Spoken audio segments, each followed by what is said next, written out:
92,5 Maestro FM House The Sound Sobat Maestro. Hai semuanya, para ladies, kita ketemu lagi ya sama Ladies Talk ya. Halo ladies. Ya, halo. Apa kabar juga gentlemen? Halo. Halo. Seru ya. Sekarang kayak 2 lawan 2 gitu loh ladies. Sobat Maestro, ketemu lagi di Ladies Talk nih. Kita bakalan ngobrol-ngobrol dan juga merangkum semua hal-hal yang penuh cinta hari ini ya. Apalagi kalau kita udah kedatangan narasumber yang satu ini yang pakar banget kalau ngomongin tentang bahasa kasih, bahasa cinta. Pokoknya cinta terus semuanya ya. Ada Ko Sandi. Halo Ko Sandi, apa kabar? Hai, halo. Senang ya bisa ketemu lagi ya. Senang banget. Baik ya Ko. Ya, makanya Ko Sandi kan dibilang pakar ya kan, karena kalau dia Cisandi berarti bukar ya. Kamu baru ditungguin. Pakar itu apa-apa dibikin sukar biasanya. Berarti kita mau bahas love language-nya bakalan sukar apa sulit? Sama aja. Sukar apa sulit nih kok? Ya, sukar kalau mau dipraktekin, gampangnya kalau teorinya doang. Wah, biasanya prakteknya ya. Gimana ladies? Sudah siap belum ladies? Nah, ini Terlalu banyak pertanyaan yang kusut di kepala. Baiklah. Kalau Sobat Maestro gimana nih? Sudah siap atau belum nih ya? By the way Sobat Maestro, untuk teman-teman nih yang sudah join lewat radio, mungkin nggak lihat kita secara langsung ya, ladies ya. Hari ini kita ada Cititin, ada Cifang Fang, terus ada Bapak produser kita, Ko Riki, terus sama Ko Sandi juga. Teman-teman yang mau lihat langsung nih penampakan kita seperti apa, langsung aja join di YouTube channelnya Radio Maestro. Maestro Radio Bandung, Sobat Maestro ya. Balik lagi nih, kita ngobrolin lagi tentang love language. Nah, perlu di-review kayaknya ya, ladies dan juga gentlemen ya. Love language itu apa sih sebetulnya? Silahkan Ko Sandi. Ya, bahasa kasih itu kan sebenarnya cara kita mengekspresikan, memberi ungkapan kasih kita, dan cara kita menerima ungkapan kasih dari seseorang. Yep. Pada prinsipnya kan sebenarnya kasih itu kan ada sisi memberi dan sisi menerima, sisi pemberi dan sisi penerimanya.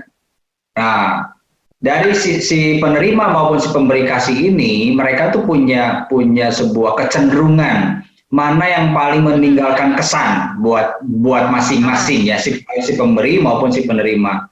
Nah, kesan inilah yang akhirnya memberikan sebuah variasi tersendiri gitu. Dari seseorang, setiap orang tuh nggak sama. Kesan yang paling menempel di benak dia dalam ekspresi kasih itu yang mana sih? Nah, ini yang seringkali kita salah ya, karena salah dalam mengekspresikan kasih kita kepada orang yang kita percaya bisa menerima kasih kita.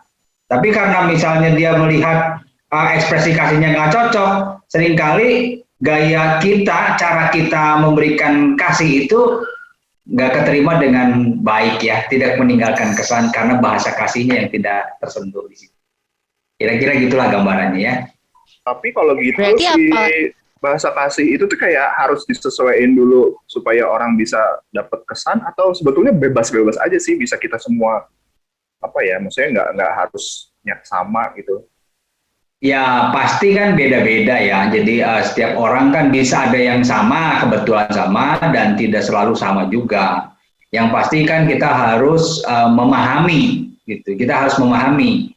Misalnya contoh kita bicara dengan konteks pasangan ya, jadi kita harus tahu nih pasangan kita tuh bahasa kasihnya apa sih gitu. Karena ekspresi kasihnya dia itu yang kita harus belajar untuk memenuhi gitu, memberikan sebuah ungkapan kasih yang cocok dengan dia gitu ya. Jangan sampai nanti kita pikir kita udah sayang, ternyata dia pikir kita nggak sayang sama dia. Nah itu kan jadi nggak sinkron ya. Benar. Kacau kalau udah gitu ya. Benar. By the way, itu kan kita tadi ngomong harus cocok. Emang bahasa kasih itu ada apa aja? Nah, itu dia, benar, harus dijabarin kayaknya nih Ko Sandi. Kalau yang saya tahu sih memang bahasa kasih itu ada digambarkan dalam 5 ungkapan. Ya, yang pertama bahasa kasih itu dengan kata-kata. Jadi seseorang itu butuh banget tuh untuk ada kata-kata konfirmasi dari kita tentang bagaimana dia disampaikan, kita menyampaikan sesuatu ungkapan-ungkapan sayang sama dia. Contohnya, Misalnya, Koko tuh sayang banget sama kamu loh. Nah itu tuh penting banget tuh buat mereka yang bahasa kasihnya kata-kata. Jadi Koko sayang sama kamu, Koko rindu banget, Koko kangen sama kamu, gitu. Nah, itu tuh penting buat mereka yang bahasanya seperti itu. Yang masih Koko Dede. Tapi ada juga yang terus kali ya, kalau diomongin atau ada yang sini-situ ya.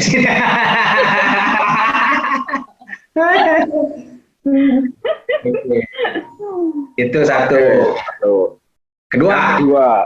Kedua itu sentuhan. Ya. Sentuhan. Jadi ada orang yang memang merasa disayangi ketika dia disentuh, gitu. Dipeluk, dirangkul, dicium. Nah, itu tuh menjadi sebuah ungkapan sayang yang bisa memenuhkan dia atau meninggalkan kesan buat dia. Kadang-kala memang kalau orang yang bahasa kasihnya disentuh ya, ketika dia dalam ngerasain situasi yang lagi down, nggak usah banyak diomongin, dipeluk aja gitu. Dipeluk aja juga buat dia udah cukup gitu. Gitu. Kadang-kala yang memang bahasa kasihnya sentuhan, begitu dia lagi down banyak dikotbahin loh, malah bete dia. Mental dah udah. Ya, nggak matching. Ya. Nggak usah banyak ngomong, sentuh aja gitu, peluk aja dia udah ngomong banget buat dia. Gitu. Oke, yang ketiga kok. Yang ketiga itu waktu berkualitas. Waktu ya. Jadi waktu itu adalah bahasa kasih yang memang bisa diekspresikan dengan kehadiran gitu. Jadi buat mereka itu yang punya bahasa kasihnya kehadiran, kamu ada sama aku, nggak usah ngomong apa-apa, nggak usah ngerjain apa, yang penting kamu ada di samping aku itu udah cukup gitu. Nah itu bahasa kasih kehadirannya. Buat orang yang bahasa kasihnya kehadiran akan merasa sangat tidak dicintai kalau pasangannya atau kekasihnya sering ninggalin dia gitu. Nah, jadi itu buat dia tuh, aduh, keluar kota mulu lukanya, kamu nggak sayang, lebih sayang sama kerjaan kamu daripada sayang sama aku. Wah, kadang-kadang buat yang bahasa kasihnya kehadiran itu, bersama-sama, punya waktu bersama-sama itu jadi penting buat dia. Ya. Ini nggak bisa LDR ya, kalau yang satu ini. Buat yang LDR, bahasa kasihnya kehadiran rada berat ya, rada berat buat dia Kebiasaan, karena ya. dia akan ngerasa terus nggak disayangi ya, karena kan gue butuh kamu hadir loh, gitu. Oke, tadi udah 4 ya berarti ya. Bener kan ya? Iya, sekarang yang 4 berarti. Kata-kata, sentuhan, waktu, yang keempat hadiah, gitu. Oke. Sanmul. Betul panas ini Jabar lagi. Oke. Hadiah gitu ya. Jadi hadiah itu gini. Hadiah itu buat orang-orang yang bahasa kasihnya seperti ini akan senang banget kalau dikasih surprise gitu. Jadi kalau misalnya lagi ulang tahun dikasih surprise, disiapin apa, sebenarnya buat dia tuh meaningful banget tuh. Kalau dikasih sesuatu yang kayaknya tuh nggak usah harus valuable, harus mahal, nggak harus itu isunya. Tapi buat yang bahasa kasihnya dia, sebenarnya kita tuh melakukan sesuatu dan memberi sesuatu sama dia itu menjadi sebuah perasaan yang dikasihi buat dia. Oh. Jadi kalau berantem cukup beliin coklat beres. Wah, itu paling cara bikin damai paling ampuh buat yang bahasa kasihnya. Wah, jadi harus nyari yang kayak gitu, guys. Gitu misalnya. Apa? Kalau bertengkarnya coklat hebat udah cukup coklat kayaknya. Berlian. Ring kayaknya kan. Terus berlian. Kayaknya paling berat itu ya. Hadiah ya. Hadiah loh. Terus. Ya. Yang terakhir itu pelayanan atau dilayani ya. Oke. Jadi kita akan merasa dikasihi kalau dilayani. Biasanya orang yang dilayani ini gini, disiapin gitu, siapin makan, disiapin baju, disiapin atau dibantu, itu tuh merasa disayangi atau dikasihi ya. Gitu. Kira-kira gitu gambarannya. Oke, ada 5 berarti ya. Kita bahas. Semuanya bikin menerawang gitu ya. pengen bahas satu-satu nggak sih gitu ya? Benar. Ya banget. Kita emang udah ikutan ini kan, udah ikutan yang quiz itu kan, kemarin itu kan. Cuma kita pengen ngecek lagi nggak sih ladies sama gentlemen? Iya, kok kayaknya hasil kuis yang kemarin salah ya kalau Kosani Kayaknya udah salah dong. Makanya. Oh, udah marah Makanya, gitu. kalau Ko Santi ngomong teh banyak kena ya, kita teh job gitu ya. Iya gitu. Job yang dulu belum sembuh sekarang ada lagi gitu. Wah, jadi saya mengungkit bukan. Tapi Ko Santi, saya teh ini sempat lagi itu kan cari-cari gitu ya tentang love language-nya si Gary Chapman ini kan memang 5 ya. Tapi sempet saya baca tuh saya tuh nemu ada 2 lagi kok. Tapi saya juga nggak tahu ya. Saya nemu ada 2 lagi. Satu lagi, yang satu tuh spirit rise gitu. Jadi orang itu spirit rise. Jadi orang itu merasa dikasihi kalau dia tuh disemangati gitu kok. Dikasih semangat gitu. Terus misalnya si pasangan teh tahu nih dia lagi capek di kerjaan atau apa, dia senangnya tuh misalnya baca buku sambil minum teh, langsung tuh dia kasih semangatnya teh, dia udah sediain tehnya. Ya mungkin mirip lah ya sama dilayani tadi ya. Iya, mirip. Memberi semangat gitu. Sama satu lagi tuh katanya admiration kok. Jadi dia merasa dikasihi kalau dia tuh dikagumi gitu sama si pasangannya gitu. Nah itu sih yang saya temuin, ada 2 lagi, tapi saya juga itu belum bahas, maksudnya belum tahu secara detail sih kok. Saya juga memang tahunya baru 5 itu aja. Iya. Kalau lihat dari gambaran tadi sih sebenarnya 2 hal tadi tambahan itu sebenarnya dengan 5 yang tadi juga kelihatannya tercover juga sebenarnya. Kayak bisa contoh orang yang dikagumi itu sebenarnya dengan kata-kata kita bisa mengungkapkan kekaguman itu. Jadi itu sebenarnya bisa menjadi sebuah ungkapan sayang ya karena kan orang yang di kata-kata itu kan butuh dipuji. Perlu dikagumi, dihargai, kan, diapresiasi kan dengan kata-kata. Nah itu mirip sebenarnya dengan kita dikagumi ya, karena ekspresi kekaguman kita biasanya terungkap dengan kata-kata kita. Gitu. Iya. Spirit juga bisa masuk ke kata-kata ya, kok ya. Sebenarnya dengan kata-kata atau misalnya kayak tadi cerita yang tadi mungkin bisa juga dilayani gitu. Jadi dari situ juga bisa ke cover sih kebutuhan kasih itu dengan 5 yang tadi kalau kita praktekkan sebenarnya tercover juga gitu. Iya. Betul, tapi ini setiap orang pasti ada yang menonjol satu atau mungkin nggak sih? Biasanya begitu. Atau mungkin ada nggak sih yang rata gitu loh, Ko Sandi? Kayak semua gitu. Bisa ada nggak sih? Saya gara-gara Ko Sandi ngomong tadi ya, lu jadi galau ya. Nggak, jadi bingung gitu. Kalau kayak ini aja, kayak tes yang waktu itu, tes karakter, pragmatis lah, terus itu pun ada kan orang yang rata gitu. Melankolis tapi sanguin juga misalnya gitu. Nah kan itu ada yang kayak gitu. Ini juga sama nggak sih kok? Kemungkinan sih bisa sih ya, kemungkinan ya, karena memang karena kan sebenarnya ini kan psikoanalisis ya gitu, jadi lebih cenderung kepada analisa psikologis gitu ya, dan termasuk juga dengan tipe temperamen itu juga ada kalanya memang rata walaupun jarang gitu ya, jarang yang benar-benar persentasenya tuh rata banget gitu, atau persentasenya selisihnya cuma dikit. Ya ada, tidak menutup kemungkinan itu terjadi ya.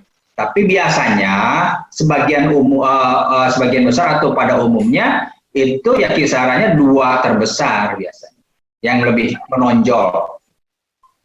Jadi kayak gini, contoh ya, di sisi temperamen aja misalnya, setiap orang punya kecenderungan dari 4 tipe itu. Punya kecenderungan, cuman kadarnya yang besar sama yang kecil gitu kan. Bukan berarti orang yang flegmatik nggak punya sisi sanguin, yang mungkin bisa ada tapi kecil banget gitu. Di titik tertentu aja jarang banget keluarnya sisi sanguinnya, bisa jadi gitu. Sama dengan ini juga, dengan bahasa kasih juga saya pikir memang ada kecenderungan yang seringkali muncul di dalam diri kita, ada yang memang jarang muncul di dalam diri kita. Bisa jadi gitu. Tapi Ko Sandi, kalau dari 5 bahasa kasih ini ya, sebetulnya setiap orang akan bisa menerima 5-5-nya atau akan lebih cenderung akan dominannya sebetulnya ini gitu. Sebenarnya ekspresi kasih dari 5-5 ini tuh kita bisa menerima ya sebenarnya. Cuman yang akan membedakan adalah kesan mendalamnya yang berbeda. Gitu. Kesan yang paling mendalam yang berbeda. Jadi kesan yang paling mendalam itu biasanya yang paling nancep, cocok dengan bahasa kasih kita gitu. Gitu. Yang paling ampuh gitu loh, Iya, Bos. yang paling efektif kalau mau nyampein kasih itu ini gitu. Jadi galau ya. Asal nancelep semua gitu. Ya sih. Kenapa harus hasil ditancap kuisnya ya? salah. Ya maksudnya teh bingung gitu kan, kalau pas kuis mah langsung bisa ini gitu. Tapi begitu dijabarin sama Ko Sandi, dikasih hadiah, dikasih surprise, suka Mau, gitu kan. kan? Dipuji, Mau. suka juga gitu kan. Itu Deal. makanya kan bahasa cinta itu bahasa yang universal kan. Cie. Jadi lu pasti bawa aja terima apapun. Benar juga ya. Gimana tuh ai cara ngeceknya kumaha? Biasanya gini, kita bisa melihat mana yang paling nempel di benak kita ya, yang paling berkesan. Ekspresi kasih mana yang paling berkesan buat kita adalah coba renungkan pengalaman dikasihi yang mana yang paling sering kita ceritakan. Apa ya? Langsung jadi mikir nih. Ulang lagi. Misalnya gini, kita seringkali menceritakan ketika pasangan kita melakukan ekspresi mengasihi kita dengan cara apa. Nah, kasih hadiah kah, ngomong-ngomong sesuatu yang membuat kita tergugah gitu ya. Nah, Mehek-mehek. apa yang seringkali nempel di cerita kita, di benak kita. Gitu. Jadi kan kita punya memori nih, memori kita dikasih itu yang mana yang paling banyak kita ceritakan atau yang mana yang paling nempel di ingatan kita. Biasanya yang paling nempel di ingatan kita itu adalah itu bahasa kasih yang paling dominan buat kita. Kalau kita tak mikir ya, tadinya misalnya sentuhan, tapi tiba-tiba dikasih berlian segede apa ya? Wah, itu kan pasti yang udah dipikir oh iya ini dikasih berlian. Terus itu kayaknya sampai tua ingat kan itu. Bener, diceritain sampai 7 turunan diceritain itu terus. Iya sih. Apa bisa berubah gitu ya dominasi si love language itu misalnya dari yang tadi ya, yang tadinya cuma sentuhan akhirnya bisa berubah ke hadiah kayak gitu kok. Ya mungkin bisa temporari ya berubahnya ya, karena sebenarnya kita akan kembali ke nature-nya kita. Nature-nya kita seperti apa? Temporari itu terjadi misalnya ketika kita ketemu dengan pasangan yang jarang mereh hadiah, ya begitu dia selama menikah 27 tahun, hadiah sekali sedikit kacang gitu. Curhat. Karunya atuh. Misalnya begitu. Tapi begitu dia ngasih hadiah pertama kali itu kan jadi berkesan banget tuh gitu. Benar. Jadi gitu, jadi berkesan. Tapi kalau seandainya orang yang bahasa kasihnya itu cenderung lebih konsisten ya. Lebih konsisten, tidak temporari kejadiannya. Oke. Seru nih. Dimikir ya kok. Dari tadi gue mikir dan belum dapat. Gimana ya? Aku justru ya dari mikir tapi ini juga suka, tapi ini juga suka gitu. Jadi orang pelan-pelan tak kieu tah. Yang kemarin dianulir gitu ke. Soalnya tuh yang lain-lain tuh jadi Ko Sandi ngomong gini jadi kepikir gini. Bener. Tadi Ko Sandi juga ngomong urutan gitu. 1, 2, 3, 4, 5. Gue merasa dari kuis gue kayaknya kuis itu ngejawab gue nomor 5. Tapi kenapa gue 1, 2, 3 ya tadi? Berarti ya, ada alat ukurnya kurang bagus berarti itu kali ya sebenarnya. Nah, itu gimana tuh kok? Ya kembali lagi sebenarnya itu harus based on experience kita ya. Jadi sebenarnya kita coba menelaah lagi, merenungkan lagi. Pertama cara mendeteksinya adalah mana yang seringkali ekspresi mana. Nah, ini udahan ya waktunya. Oh nggak apa-apa. Nggak apa-apa, saya produsernya. Lanjut aja Ko Sandi.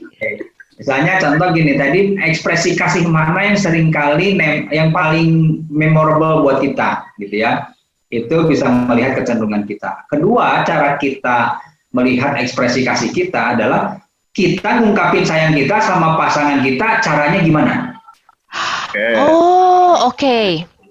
Itu biasanya menggambarkan kitanya pengen digituin. Rasa sayang kita. Kedok berarti ya, kedoknya kita ya. Ini agak ini berarti benar.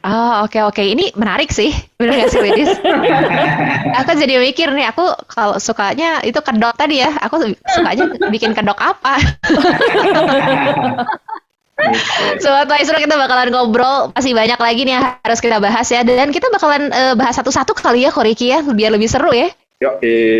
Biar lebih dapat juga nih Sobat Maestro. Sekali lagi untuk teman-teman yang mau sharing dan berbagi cerita, boleh banget loh langsung aja hubungi kami via WhatsApp ke 081 321 000925. Bakalan kita bahas semuanya. Kalau kamu mau no name juga it's okay. Kita bakalan tampilin dan tanyain ke Ko Sandi mumpung ada pakarnya juga gitu kan ya.